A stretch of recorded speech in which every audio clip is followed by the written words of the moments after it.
Water dispute, پانی کا تنازع۔ سندھ طاس آبی تنازع کی بنیاد پنجاب کی تقسیم میں تھی۔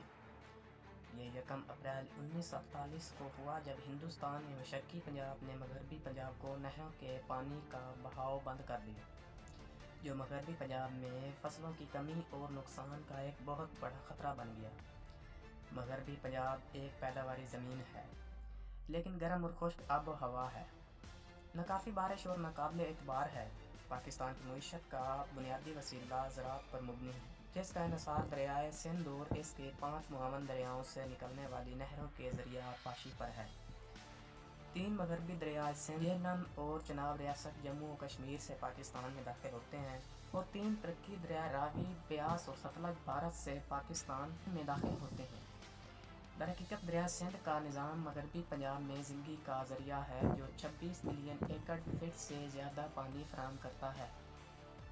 پاکستان کی زراعت کا انحصار انہی پانیوں پر ہے۔ دوسری طرف ہندوستان میں بہت سارے دریا کا نظام ہے جو بغیر کسی رکاوٹ کے سمندر میں گرتا ہے، اور بارش بھی بغیر آبپاشی کے زراعت کو سہارا دینے کے لیے کافی ہے۔ تقسیم نے برصغیر کے پورے ڈھانچے کو بدل کر رکھ دیا اور سندھ طاس کے پانی کے حوالے سے بہت سے مسائل اور مسائل کو جنم دیا۔ 1947 میں پاکستان وجود میں آیا اور صوبہ پنجاب کو ہندوستان اور پاکستان کے درمیان 2 حصوں میں تقسیم کر دیا گیا۔ تقسیم کا فوری نتیجہ سندھ طاس کی تقسیم کی صورت میں نکلا اور دونوں ممالک کے درمیان تنازع پیدا ہوا۔ مزید یہ کہ راوی پر مادھو پور اور ستلج پر فیروز پور کے ہیڈ ورکس ہندوستان میں تھے، لیکن ان سے نکالی گئی بہت سی نہریں پنجاب کی زرعی زمین کو سیراب کر رہی تھیں۔ پاکستان نے محسوس کیا کہ یہ اس کی معیشت کے لیے انتہائی خطرناک ہے، کیونکہ بھارت کسی بھی وقت پانی روک سکتا ہے اور اس کی زراعت متاثر ہو سکتی ہے۔ معاشی مسائل پر قابو پانے کے لیے پہچان نے بھارت سے پانی خریدا۔ پنجاب کی تقسیم سے پیدا ہونے والے مسائل سے نپٹنے کے لیے کئی سرکاری کمیٹیاں بنائی گئی۔ بھارت اور پاکستان کے درمیان پانی کی تقسیم کا سوال کمیٹی بی کو بھیجا گیا۔ کمیٹی نے اتفاق کیا کہ پانی کے مجاز حصے کو تبدیل کرنے کا سوال ہی پیدا نہیں ہوتا، جس کی دونوں زونز اور مختلف نہروں کو اجازت ہے۔ اس لیے اس سوال کو ثالثی ٹریبیونل کے پاس نہیں بھیجا گیا، جو تقسیم ہند سے پیدا ہونے والے پاکستان اور ہندوستان کے درمیان تنازع کو حل کرنے کے لیے منتخب کیا گیا تھا۔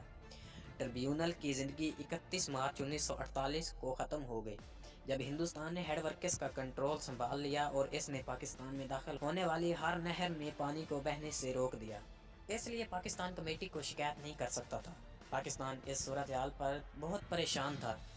پاکستانی عوام نے اس ایکٹ پر تنقید کی اور اسے بین الاقوامی توجہ حاصل ہوئی۔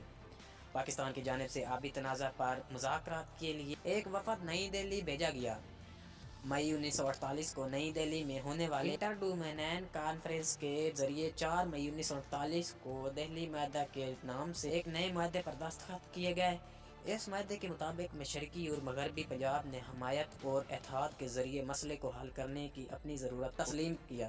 انٹر ڈومینین کانفرنس سے بہت سے مسائل حل ہو گئے اور پاکستان نے منصوبہ بنایا کہ اس معاملے کو بین الاقوامی سطح پر عدالت انصاف یا اقوام متحدہ کی سلامتی کونسل میں بھیجا گیا۔ تنازعات کے تصفیے میں بھارت نے تیسرے دنیا کے کسی ملک کو شامل کرنے سے انکار کرتے ہوئے یہ بھی کہا کہ بین الاقوامی معاہدے کو لازوال بنایا جائے۔ اب ٹینیسی ویلی کے سابق چیئرمین ڈیوڈ لیلینتھل نے بیسن کے علاقے کا دورہ کیا، عالمی بینک پر زور دیا کہ وہ پاکستان اور بھارت کے درمیان تنازع میں اپنی دلچسپی کا مظاہرہ کرے۔ اگرچہ بھارت نے ورلڈ بینک کی شمولیت پر تنقید کی، لیکن تحفظات کے ساتھ مذاکرات جاری رکھے اور 8 ماہ کے بعد 19 ستمبر 1960 کو سندھ طاس پانی کے معاہدے پر دستخط کیے گئے۔ پاکستان کی نمائندگی صدر ایوب خان نے کی، جبکہ ہندوستان کی نمائندگی وزیر اعظم پنڈت جواہر لال نہرو نے کی۔ اس معاہدے کے مطابق پاکستان کو 3 مغربی دریاؤں جہلم، چناب اور سندھ پر خصوصی حق ملے، جبکہ بھارت کو 3 مشرقی دریاؤں بیاس، ستلج اور راوی کا حق ملا۔ ان دریاؤں کے پانی کو استعمال میں لانے کے لیے 2 ڈیم، 5 بیراج اور 7 نہریں تعمیر کی جائیں گی۔